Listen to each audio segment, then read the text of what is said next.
you know how to, what were you trying to do with her when you stabbed her? Kill her. I might as well just say it. We were trying to kill her.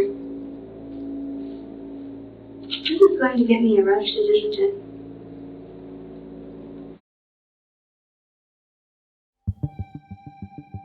Three preteen girls appeared to be the best of friends, until one implausible evening when a slumber party turned terrifying, blurring the lines between fiction and reality.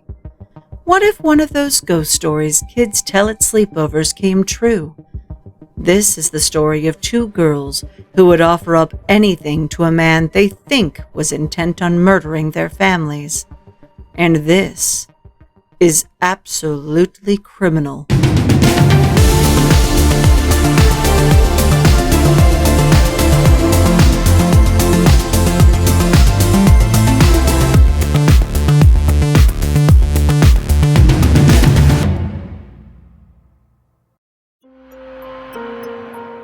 Morgan Geyser met Payton Leutner, whose nickname is Bella, in kindergarten and were fast friends. They had sleepovers, attended each other's birthday parties, and did school projects together. They stayed together almost fastened at the hip until the 6th grade, when the twosome met Anissa Weier. Their duo quickly became a trio. Anissa was a bright student, but had difficulty making friends. Both family and friends described her as a follower, who was easily frightened and never seemed to fit in. Although her parents separated in 2012, they remained committed to raising their two children the best way they knew how. By all accounts, they did just that. They had no indication of any trouble with Anissa that would suggest the devastation she would eventually wreak on many people's lives. May 30th, 2014. Morgan invited her best friend Bella to a sleepover at her house. The plan was to pop popcorn, watch movies late into the night, and fall asleep in Morgan's living room. When I say the plan, I'm referring to activities that had been planned by the three girls that night. But there was another plan. It was a secret scheme between Morgan and Anissa. They planned to lure Bella to Morgan's house, stab her to death in the basement with a kitchen knife, flee the house, and run into the forest. The pernicious pair would then proudly proclaim their deeds to a man who lives there. His name is Slender Man. Who is Slender Man, you might be asking? Well, that is a long story. It's a story that spawned, of course, from the internet. But we'll get back to that later.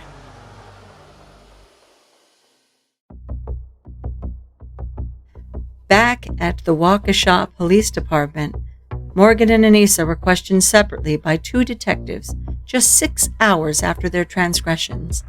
Both detectives were kind and patient with the youngsters, prodding them gently here and there to move the story along. Anissa mostly appeared visually distraught at the day's events, sometimes sobbing and expressing regret. Morgan, on the other hand, well, Morgan had a different kind of reaction after she tried to polish off her pal. Her chilling recount of the story would make Jodi Arias come off as warm and fuzzy. So I need to know the story as to what happened today, because it's been quite a day, and even stuff that happened, yesterday. And I kind of know bits and pieces, but I don't know the full-on truth. And the only people that know, really what happened are people that were in the place where it happened, okay? Your parents know that you're here talking to me, okay? And I'm glad they're so glad that you're safe. We were scared for you guys, okay? And before I find out the truth from you, before I find out what the real story is of what happened today, I need to read you your rights. Are you willing to speak with me and tell me what happened today? Is that a yes? So today they asked me to come in and talk to you a little bit about what's been going on with you. So it seems like you and your friends had something that happened this morning, and I'm not sure how far back that went. So I got to try to get an understanding sort of about what's all going on here with your friends, okay? So, there's this website called the Creepypasta Wiki. Okay. It's full of like horror stories that are meant to purposely scare you through like online literature and all that. Okay. And there's one of them called Slender Man. It's like really Slender Man. It's Slender? Slender Man. Oh, Slender Man, like skinny guy. Yeah. Okay. Anissa told me we had to Why?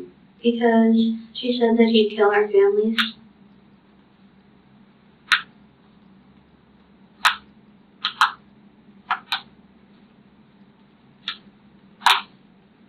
Who's he?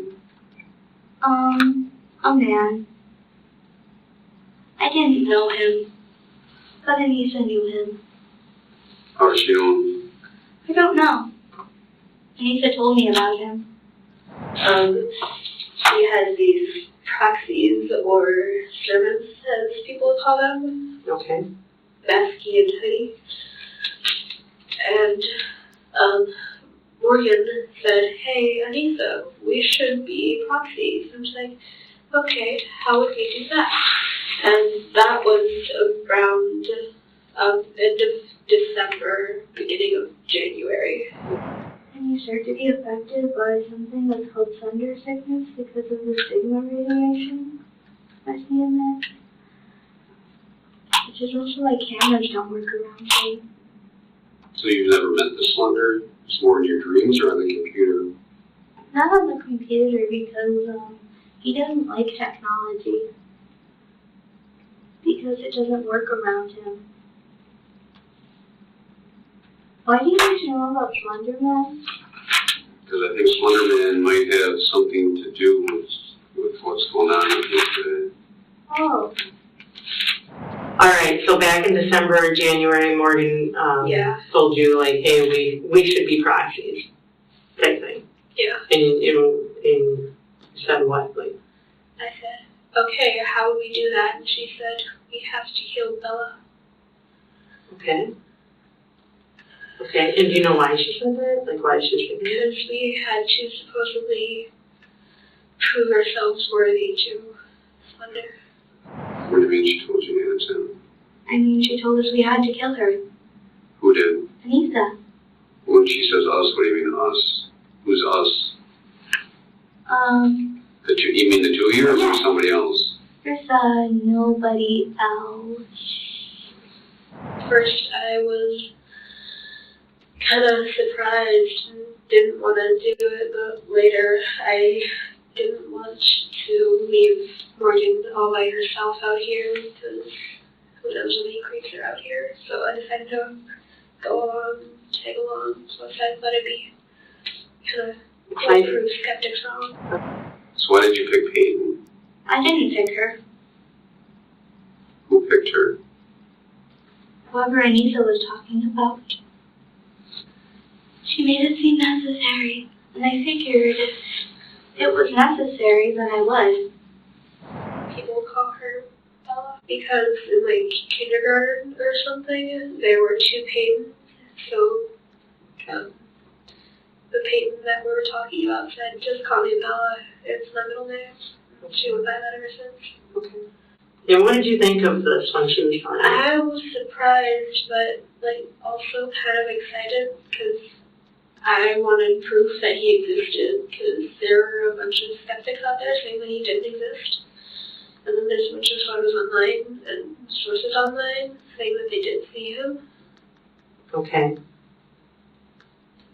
So a lot of people believe that Slender actually exists. Mm-hmm. Yeah, so there's a lot of talk about this on the internet, I bet, right? Yeah. Okay. Slender Man, who is that? He's very tall. You ever met him? Not exactly. Tell me about him. He watches you. How does he watch you? He he can read minds and he has teleportation skills. And he has tendrils that are very sharp. Do you see him in your dreams, or where do you see him at? Oh, I've seen him in my dreams. But you can, if he's stalking you, you see him in your dreams. Do you just see him when no one else does? Well, yeah, because he could be anywhere from 6 feet to 14 feet tall. He's, like I said, a tall guy who constantly wears a suit with a red tie. He doesn't have a face. His skin is white. And at his own will, he can, exploit these tendrils from his back. And, strangle his victims. For Golden Creepypasta, he said he targets children most. So he's a tall, faceless man? Mm-hmm. Why are you trying to find him? Because Anissa said he could help us. Have you ever met him? No. We've never seen him. Who tells you about him? He's everywhere. How do you know that? Because I've read so many things about him. Where did you read stuff about him? It's called Creepypasta. The story of Slender Man began back in 2009 on an internet forum for creepypastas. They are creepy, supernatural stories that get copied, added to, and pasted, hence the name, Creepypasta. Slender Man, or just Slender, is a fictional being who lives in the forest, and rumor has it he abducts children and takes them back to his lair to live forever.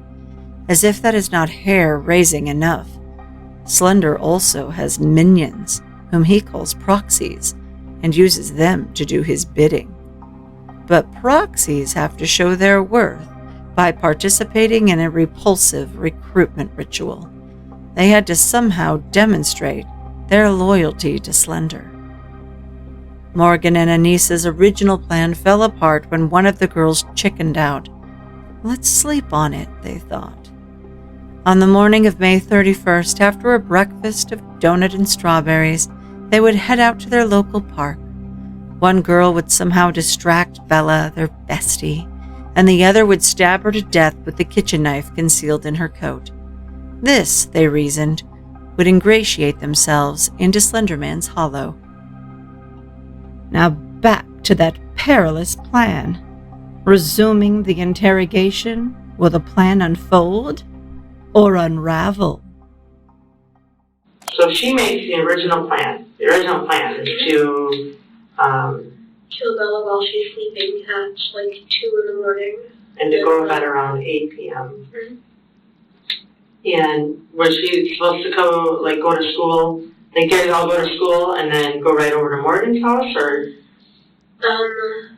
From what I know, Morgan and I rode the bus to our house.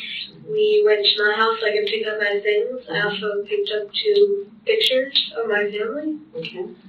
One of them on one of my siblings and me when we were really young. How did you do That race. it? Okay.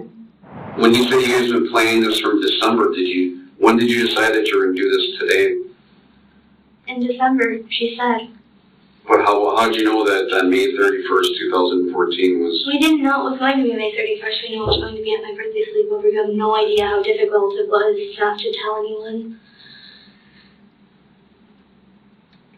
Truth be told, I wanted to be locked up so that I couldn't hurt her, but that time has passed and now I'm in here because we were careless. I knew this would happen. I knew we'd get in trouble. Once you pick up all your belongings, what happens next? We go to, we walk to Morgan's house, and then we hang out till the phone rings, and it was Payton. She said that her mom had people coming over to work on her counter, and that Morgan and I and her father could come pick her up whenever. So we went to go pick her up, And Morgan asked her dad, then I'm guessing, or what? Morgan tells her dad. Morgan sat in the middle, I sat on the left, and Bella sat on the right. So they came to your house last night, and then what'd you do? We played The Sims,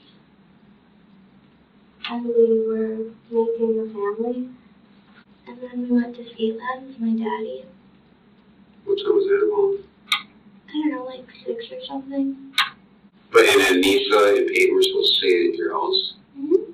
And they did. Morgan said that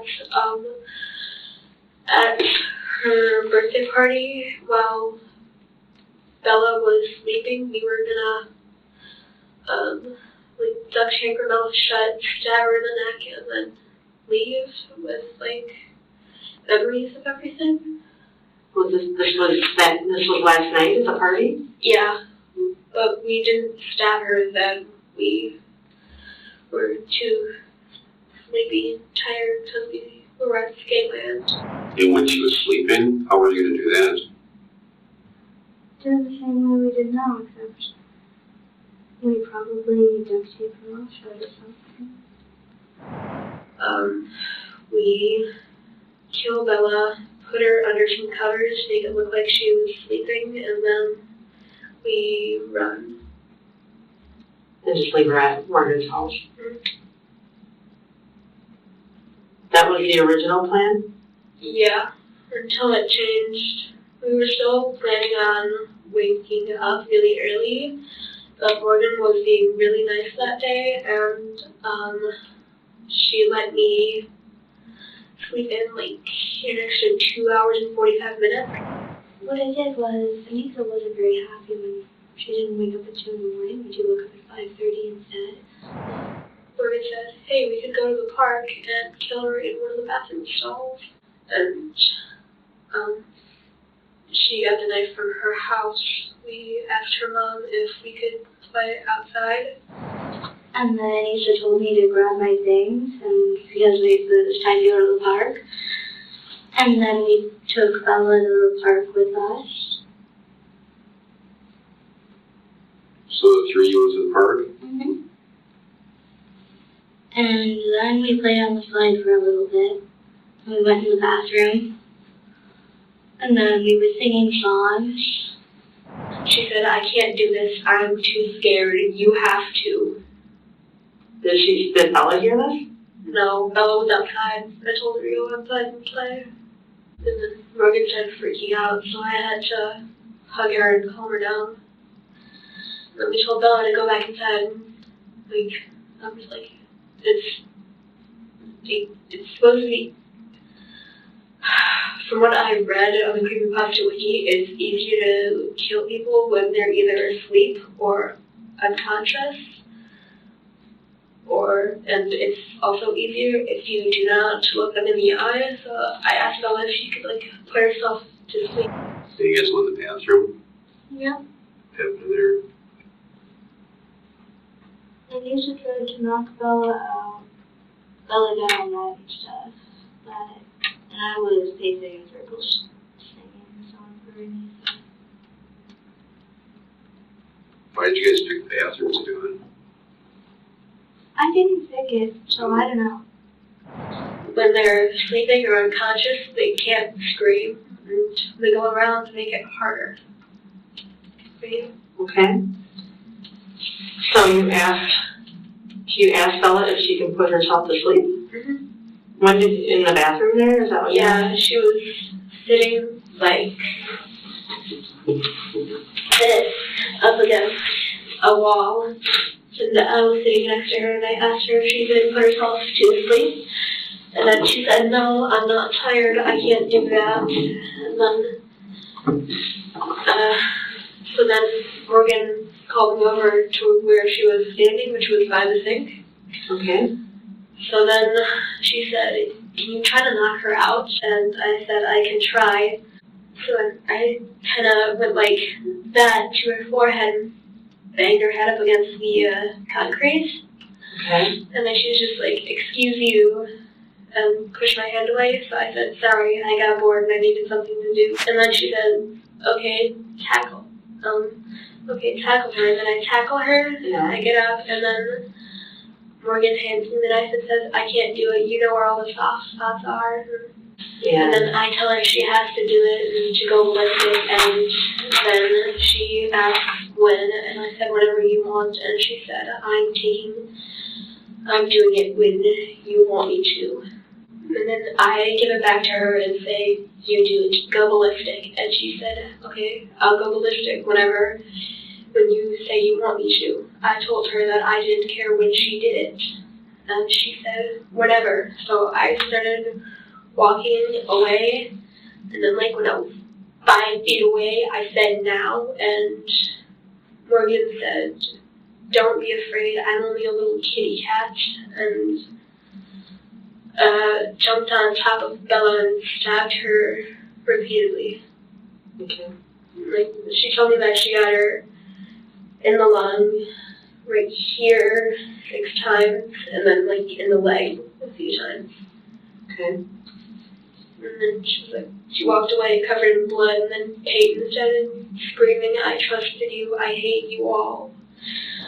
So and then Anissa jumped her? Mm-hmm. She said Morgan now. Well, actually she said Kitty, because our code names for each other were Scorpion and Kitty.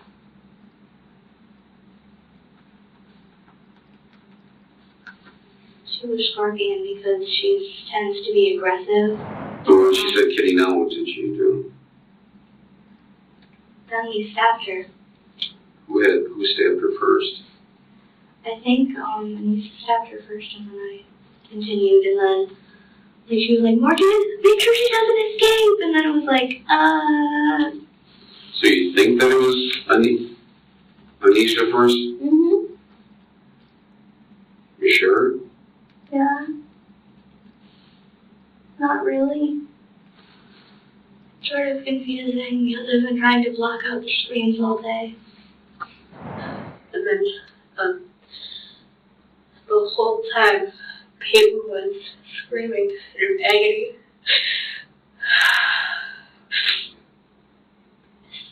Saying stuff like, I hate you guys, I'll never forgive you, and I trusted you. Still, and,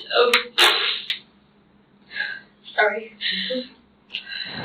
Did Bella say anything when you guys were stabbing her? She said 2 things, but it was afterwards.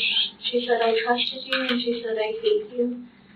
And she kept whispering, I can't see, over and over and over and over again.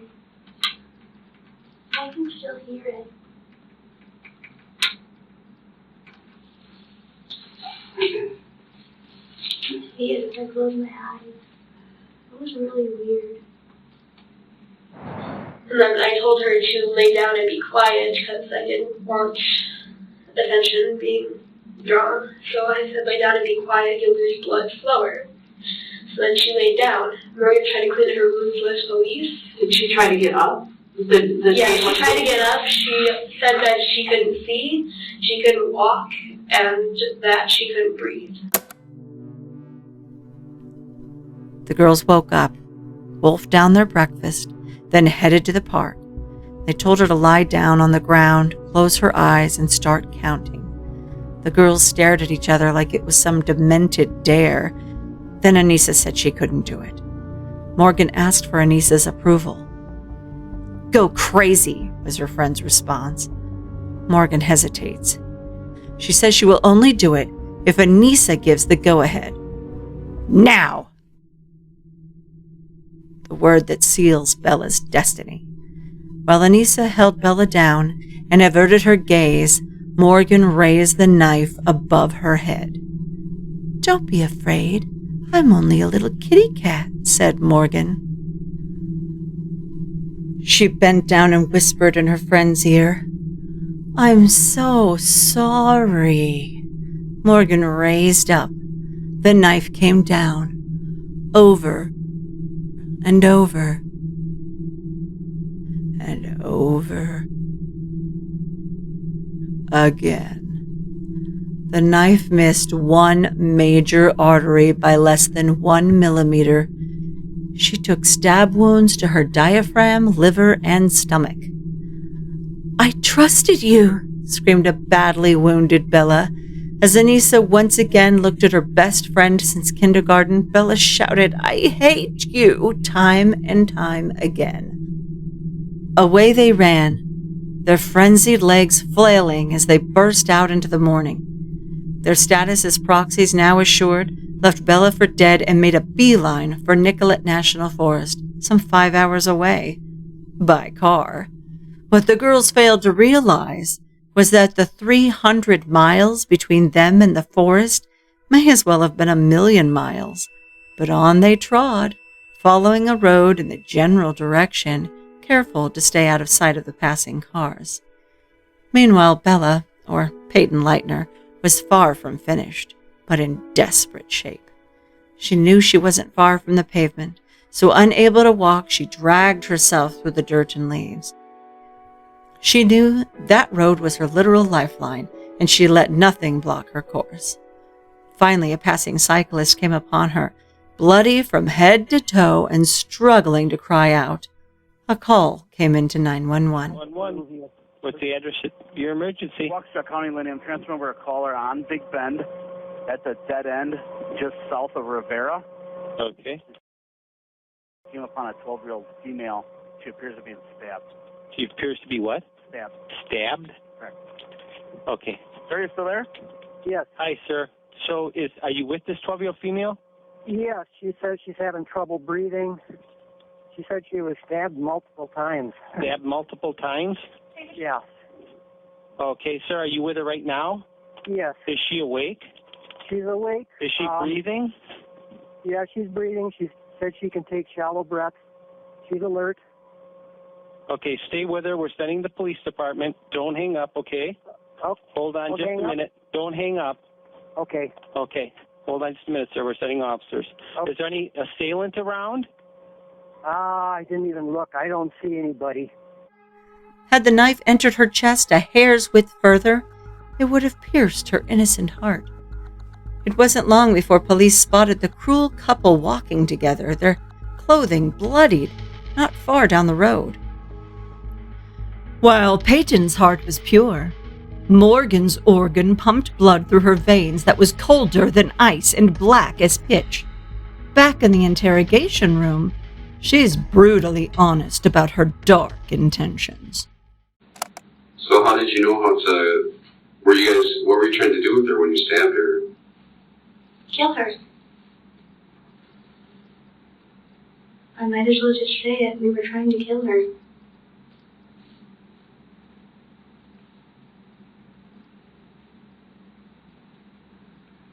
I don't know why it was necessary that it was her, but it seemed very necessary.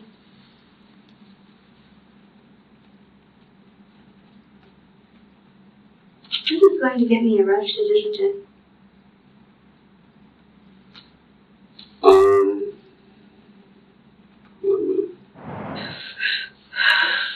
So we told her we were gonna get help, but we really weren't. We were gonna run and let her pass away. So we ran. We ran and we ran through this marshy, woody area. And then we lied to her. Anissa said that she'd go get help. I didn't have anything to do with the lying. Well, that was all Anissa. She said we were going to go get How help. did you trick her to get down there? We said that we were going to go bird watching.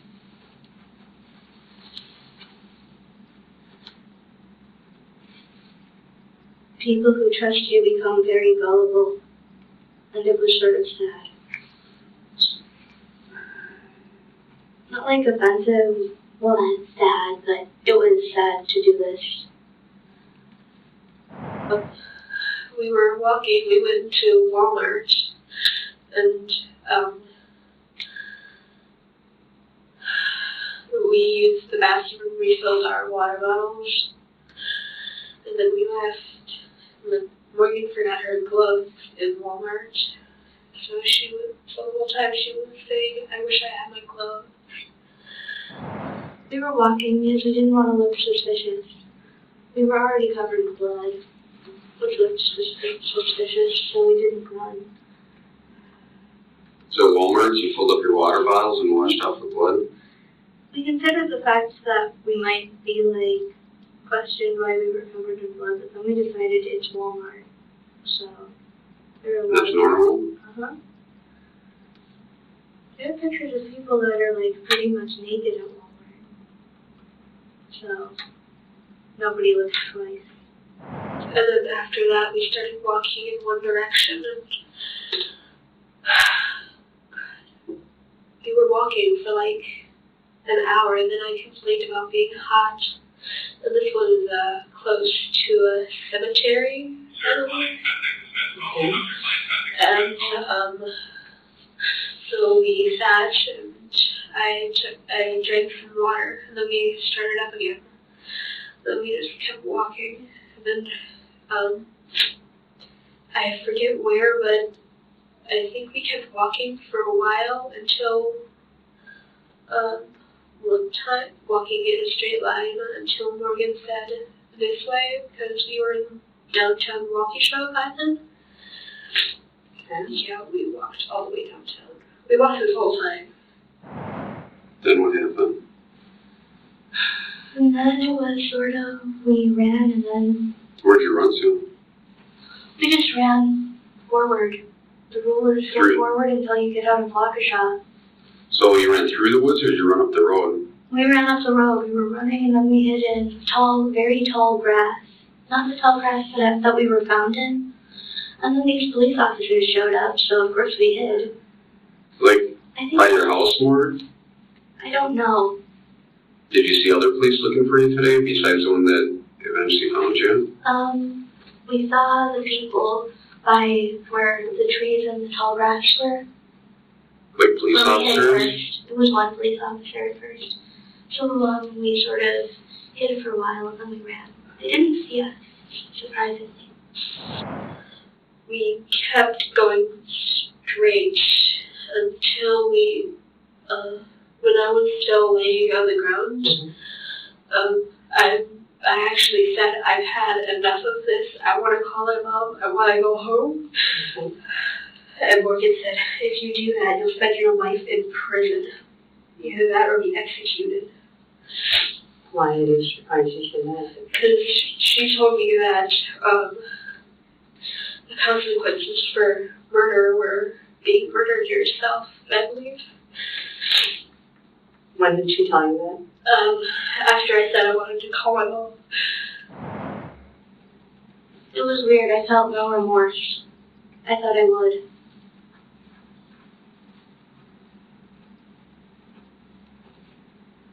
I still have this idea in my head that it was necessary. So you didn't feel any, it was weird that you didn't feel any remorse? Mm-hmm. I actually felt nothing. Anissa had me sing for her. Because she said she was scared. And she wondered what we'd gotten ourselves into this time.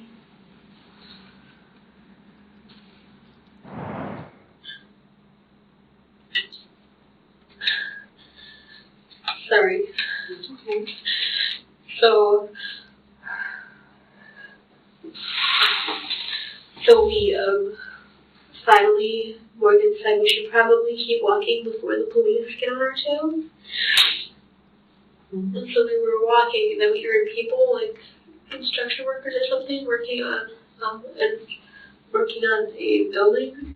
Morgan led me through most of the woods until we walked like 100 yards, and then we were walking, and then I had a total nervous breakdown and blamed Morgan for everything. I said, you stabbed her, you wanted to do this. Look at what Morgan did. And Morgan's not one to cry very often, and then finally she just let go and started crying, and then I just needed to vent because I was scared. I was scared.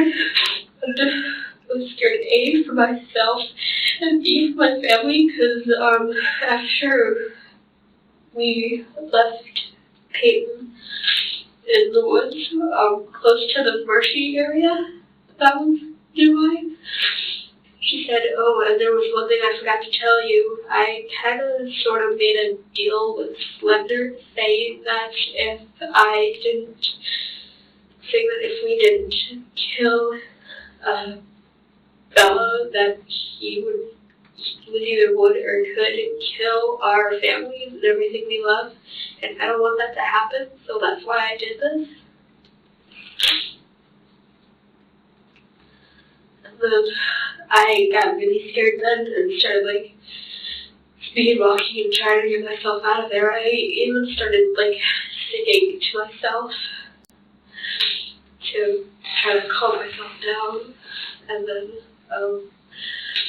Morgan finally starts crying, and then I stop crying to be the quote-unquote big sister that I am, because we're so close, we're like sisters. Okay. So I laid down and there was a bunch of rocks close to the road.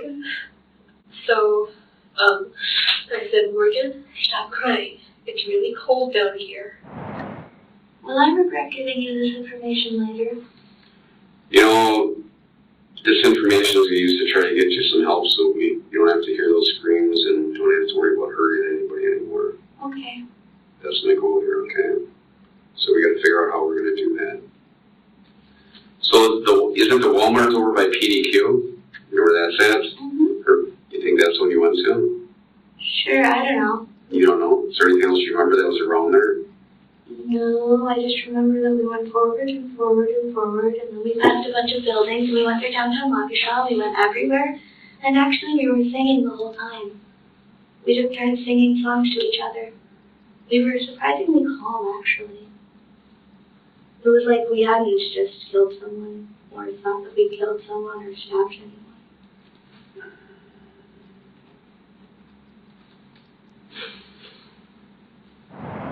Morgan started contemplating on whether or not we should face our consequences or keep going.